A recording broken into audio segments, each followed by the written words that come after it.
most proud to be part of the lineage of the Rodale family that gave birth to the organic movement in America, and began the longest running scientific research comparing organic to conventional agriculture.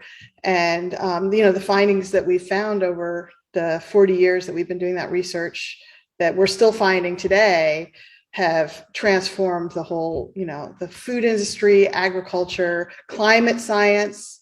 It was this study, the farming systems trial study, that discovered the connection between regenerative organic agriculture and storing carbon in the soil.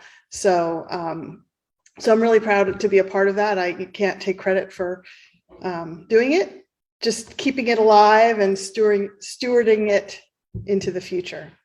It's actually really incredibly frustrating to see how resistant people are to actually seeing scientific evidence and then incorporating that.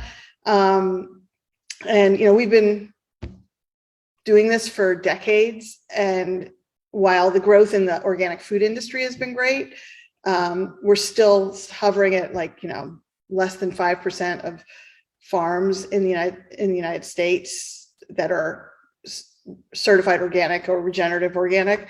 I think people are shifting their viewpoints now with the climate science information, but even it still feels a little too tentative. And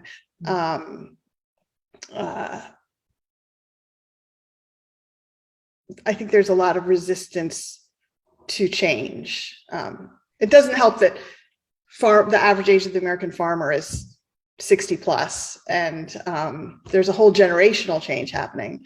But we're seeing people like Cargill, organizations like Cargill, finally paying attention, which is huge for us, to finally get that kind of interest in regenerative organic agriculture is huge, because it's going to take a lot of people to shift the impact on climate.